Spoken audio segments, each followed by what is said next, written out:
Welcome to the Wind Up with Will, everyone. I'm your host, Will, here. And I know it's been a week, a little over a week, but I'm back for another video talking about sports. We're going to talk about Major League Baseball today, the NBA playoffs, and the NHL playoffs. I'm going to adjust my camera a little bit, like the light. I gotta fix my light situation here. This window is too bright. Maybe if I turn it a little more this way. Um, so the Major League Baseball is not quite a quarter of the way through the season yet, but we're getting to the point where teams kind of know who they are a bit. Like, are they going to maybe be? I mean, it's still early. I mean, it's still pretty early. There's a lot of baseball left, but there are some teams that are starting to shape up and show who they really are. My New York Mets, unfortunately, we've not been so hot. We've been kind of up and down. We're 18 and 18 on the year. Outside of a 12 and 3 run, we've kind of been a little mediocre. Hitting hasn't been consistent. The starting pitching has been a little inconsistent at times. About the only strength is our bullpen. But hopefully the Mets can get back to it after just beating the Cardinals 2 games, and to get back to 500. The Mets look a little better in that series. But the current division leaders in Major League Baseball, in the American League, in the East, we have Baltimore leading that division 24 and 12, and tied with the Yankees at 25 and 13. Cleveland leads the Cleveland Guardians or Indians, the Cleveland Ians lead the Central at 24 and 13. In the West, the Rangers, the defending World Series champions, lead at 22 wins to 17 losses. And surprisingly, the Houston Astros, who've been one of the best teams in baseball over the last decade, are 12 and 24, last place in that division, which is very surprising. But I think they've had issues with their pitching early on. Moving over to the National League, Philadelphia Phillies are the hottest team in baseball. They had won, I think, a lot in a row at one point. They're 8 and 2 over their last 10. They're 26 and 12, currently leading the division. They have the best record in baseball, I believe. Yes, they have the best record in baseball. A half a game better than the Dodgers.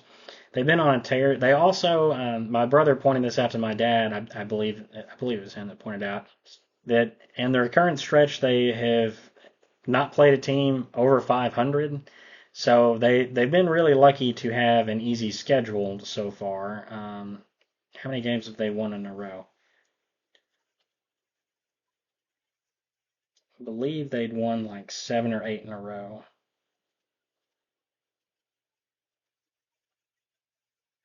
No, that can't be accurate. Well, maybe it is. No, it's not. Uh, yeah, they've been on. I don't know where they've been on a tear. They've won a bunch of games. They're 26 and 12. They're 8 and 2 over their last 10. They've got the best record in baseball currently. They've been playing really well, and I knew they would play well. They've got a good pitching staff with Zach Wheeler leading it. Bryce Harper is going to be an MVP candidate every year that he's healthy. Just a solid team all around. They're 2 games ahead of the Atlanta Braves, who have won the division, I believe, the last 5 or 6 years. Ronald Acuna Jr. won MVP last year. The Braves have one of the best, if not the best, lineup in baseball, so they're a tough team to beat. But the Phillies are a good team, and they've been on a hot streak right now. If you move over to the Central Division, the Milwaukee Brewers are tied with the Chicago Cubs for the lead in that division. They're 21 and 15. The Cubs are 22 and 16, with one more win and one more loss, makes them tied in the standings. Everyone else in that division is under 500, which is kind of surprising. I thought this would be a better division than the AL Central. That AL Central actually looks a lot better compared to this one, with only 2 teams, or actually only one team under 500, the White Sox, who've got the worst record in baseball at 9 and 18. Or 9 and 28. They've been horrible. But every team outside of the Cubs and Brewers is under 500 in the NL Central. The Pirates got off to that hot start to begin the year, and they've already fallen to 17 and 21, fallen a little bit back to earth. But they're calling up the number one prospect in baseball, last year's number one pick, Paul Skeens, the boyfriend of Livy Dunn. He's going to be up in the majors soon. So exciting news for last year's number one pick, making it to the big leagues. And then the West, we have the Los Angeles Dodgers, the new evil empire, the new best team every year at 26-13, leading the National League West. They're 6.5 games ahead of the Padres, who are 20-20, and the Diamondbacks, who won the National League last year, are only 18-20, 7.5 games back in the standings. So that's currently the standings in MLB. I'll give you maybe some of the front runners for MVP and Cy Young. Shohei Ohtani leads all baseball with a 355 batting average. Phenomenal hitter. Really, you could have 3 or 4 MVP candidates on the Dodgers with Ohtani, Freeman, Betts, and Will Smith. But I would say Ohtani and Betts are a little bit more out in the front runners. Ohtani just because he has been the best player in baseball over the last several years. He's won 2 MVPs already. He's looking for that coveted third MVP that is a class of its own to get into. Only very few players ever won 3 MVPs. I think he's going to be looking for that this year. He's played phenomenal. He's got a 355 batting average, 11 home runs, 27 RBIs, and he leads all of MLB in OPS at 1.103. Mookie Betts, his teammate, is also going to be an MVP candidate. He's slightly behind him in batting average at 346. Also, you got to look at Alec Bohm and Trey Turner tearing it up. Both of them are batting over 340 for the Phillies. Those guys are going to be MVP conversations. But some guy that probably should be in the MVP conversations, Marcell Ozuna for the Braves. He leads MLB in home runs with 12, leads MLB in RBIs with 38. He's batting 315 on the year, over 1,000 OPS. The guy's been phenomenal for the Braves so far. Ronald Acuna Jr., the reigning MVP, he's going to be up there. Ella De La Cruz, I think, also should be up there for the Reds. I mean, he leads MLB with 23 stolen bases, but through only still less than 40 games. So he's on pace to have close to 90 stolen bases this next year. Even though I hate the rule change of the pitchers not being able to throw over, it has increased stolen bases. And more stolen bases, I think, is better. But I think there could have been something different rather than just outright almost banning throwing over, which is essentially what MLB's done. I think there could have been a better solution there. But stolen bases have exploded over the last 2 years, and Ella De La Cruz is leading, has 9 more stolen bases than the next closest with Ronald Acuna Jr., Bryce Terang, and Jose Caballero for the Rays. I believe that's how you say his last name. So he's someone else to look out for in the National League MVP. In the American League, Mike Trout, I would say, would be up there, but he just went on the injured list. He needed surgery to repair the meniscus in the left knee, and he's on the 10-day injured list. He's just kind of turning into what Ken Griffey Jr. was, or more like a Derrick Rose of MLB. The guy just can't stay healthy. Super talented. He's already a Hall of Famer. He's won 3 MVPs. It's just unfortunate that he can't stay on the field. Gunnar Henderson for the Baltimore Orioles is another MVP candidate with 11 home runs, 25 RBIs, leading the Orioles. They're currently leading their division. They're a phenomenal young team. You got to think he's in the MVP conversation. Juan Soto is second all MLB in RBIs with 33. He has 9 home runs. He's batting .338 on the year. He's third in OPS, and the Yankees are tied for the division lead. He's got to be in the conversation for American League MVP. Kyle Tucker playing for the Houston Astros. He was my preseason pick for MVP. I know the Astros are playing horrible right now, but he's up there in home runs, tied for second with 11. He only has 25 RBIs right now in the year, but he's 965 OPS, 276 batting average isn't that great, but he has 25 runs scored as well. Only 5 stolen bases at the moment, but he had a 30-30 year last year, or just short of a 30-30 year last year. So look for him to have more stolen bases. He's got 390 on base percentage. He's going to be in the MVP conversation, especially if the Astros can turn things around. Jose Ramirez for Cleveland is another MVP candidate up there in RBIs. Well, I should say he's up there in RBIs. His batting average is kind of low. Probably not an MVP candidate, at least at the moment. He'd have to improve down the stretch. But Gunnar Henderson, Juan Soto, and Kyle Tucker, I would say, are in the MVP conversation right now in the American League. We move over to the Cy Young. I almost said stolen bases. Move over to the Cy Young. Right now in the National League, you've got guys like Tyler Glasnow, Tyler Glasnow for the Dodgers, Shota Imanaga for the Chicago Cubs, Zach Wheeler, Ranger Suarez, and Dylan Cease. The National League is stacked at pitchers. Chris Sale is also doing pretty well for the Braves. ERA is a little high for where those other guys are, but he's 5-1 on the year, 2.95 ERA. Tyler Glasnow is tied for the most wins in MLB with Ranger Suarez of the Phillies. Dylan Cease has 5 wins. Glasnow and Suarez both have 6 wins. Glasnow's got a 2.7 ERA. Suarez has a 1.72 ERA. But the guy that I feel like should be talked about a lot more is the pitcher for the Cubs, the rookie, Shota Imanaga. I believe that's how you pronounce his name. He's 5-0 on the year, 1.08 ERA to lead Major League Baseball. He only has 43 strikeouts, but his whip's 0.82. This guy's got to be the front runner for Cy Young right now. This guy's pitching phenomenal for the Cubs. Has them in playoff contention currently. He would be my pick for Cy Young right now. And we'll see how he continues the rest of his rookie season.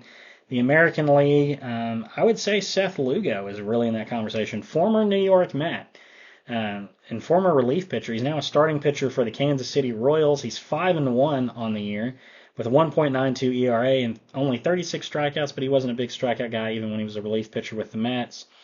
1.03 ERA. 5-1 with the Royals, I think, is a really good record for him. Has a good ERA so far. A few other guys to look out for in the American League is, I had them just pulled up. Where'd they go? Where did they go? Okay. No, it's not there. Cutter Crawford for the Red Sox. He's only 2-1, but his ERA is 1.75. Tyler Skubal for the Detroit Tigers is 4-0 with a 1.9 ERA. And Tanner Huck, I believe it's Tanner Huck. He is 3-3 for the Red Sox, but a 1.99 ERA. And Ronel Blanco for the Astros is 3-0 with a 2.09 ERA. So we got some different names kind of in the hunt right now. Brady Singer for the Royals is 3-1. Their starting pitching has been good so far. We got a few guys in the American League conversation. It's still a little early, but I would say Shota Imanaga is the front runner for me, and probably the front runner for a lot of people for the Cubs in the National League. In the American League, I would say right now it's probably Seth Lugo. It's 5-1, 1.92 ERA, 36 strikeouts. It's got to be either him or Tyler Skubal. I think those two are the front runners right now in the American League. And who would have thought that we have two guys in the American League Central competing for Cy Young? No, it's still early, but those are probably the front runners at the moment. Now, that's all I've got for MLB at the moment. I want to do some more videos of that in the future and more regularly as well, because baseball is my favorite sport. I want to talk about it a lot more, trying to follow it a lot more, but right now with the NBA and NHL playoffs, it's been a little harder for me to follow it, but I'm going to try and follow it a lot more, especially as the summer goes along. I'm going to move over to the NBA and NHL playoffs. We're going to cover the NHL first. This past Sunday, was it this past? Yeah, was it last week? I believe it was it a full Sunday ago? Yeah, full Sunday ago. I believe I mentioned it. I don't remember if I did. The Rangers swept the Capitals to advance to the second round. The Nashville Predators were knocked out of the playoffs as well. Well, I'll go through. I got to do it this way because I don't like how ESPN has it laid out. So in the second round of the NHL, we have the Florida Panthers. They beat the Tampa Bay Lightning. The Boston Bruins beat the Toronto Maple Leafs in 7 games, and Toronto ended up firing its head coach just either today or yesterday. I believe it was yesterday. As a result, they had 3 first-round exits in 4 years. So he got canned. My New York Rangers swept the Washington Capitals to advance to the second round, and the Carolina Hurricanes beat the New York Islanders 4-1 in their series. In the West, Nashville fell to Vancouver in 6 games, 4-2. It's unfortunate. I had my Predators winning that series. I'm a Rangers and Predators fan. Rangers first. But the Predators fell to Vancouver. Edmonton beat the Kings in 7 games. Was it 7 games? I believe it was. Why are you messing up on me? No, not 7 games. I believe 7 games was my pick. Yeah, that's right. Edmonton won the series 4-1. I had them in 7 games, I believe. And the Golden Knights fell to the Dallas Stars in, how many games was that? No, I didn't want to click them. Clicked the wrong team in 7 games. I thought that's the one that went 7. Then the Colorado Avalanche won the Stanley Cup a couple years ago. They beat the Winnipeg Jets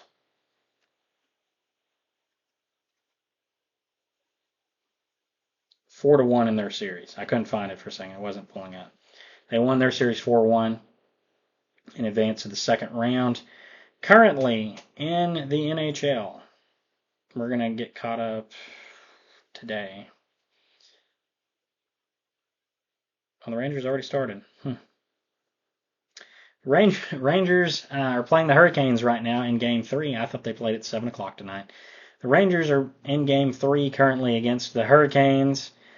Last night, the Florida Panthers beat the Boston Bruins 6-1 to tie that series up at 1-1. The Vancouver Canucks won Game 1 against the Oilers to go 5-4 to go up 1-0 in that series. The Stars and Avalanche is later tonight, Game 2. Colorado leads the series 1-0.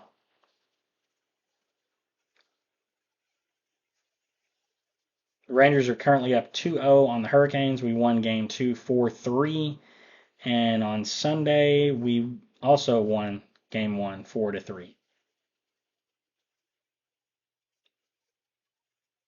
Bruins won Game 1 against the Panthers 5-1. Avalanche won 4-3 in Game 1 over the Stars. I'm going to try and wrap this up because I did not realize the Rangers were currently on. In the NBA, currently the Celtics and Cavs are starting Game 2 right now. Boston leads that series 1-0. OKC leads the Thunder. OKC. The Oklahoma City Thunder leads their series 1-0 over the Dallas Mavericks. Last night, my New York Knicks won 130 to 121 over the Indiana Pacers to go up 2-0 in that series. And the Timberwolves are up 2-0 on the Nuggets after beating them 106 to 80 in Game 2. That's the defending NBA champs were beat the other night to go down 2-0. So right now, the Oklahoma City and the Minnesota Timberwolves look like the 2 best teams in the West. We've got 2 teams that have never won an NBA Finals competing there. The Knicks, on the other hand, look pretty good being up 2-0 against the Pacers, but a lot of injury problems. That could come back to bite. The Knicks could come back to bite us later in the series with the Pacers, or if we manage to get past the Pacers against the Boston Celtics, who look very good, who could easily take down a very weakened and injury-prone Knicks team. But that's all I've got for this video, a little shorter than before, and I'm going to go watch my Rangers. Let me know your thoughts down below. Who's going to win the NBA Finals? Who's going to win the Stanley Cup Finals? What are your thoughts on the current MLB season? Is your team doing good? Let me know in the comments down below, and I'll see you all in the next video. Bye-bye.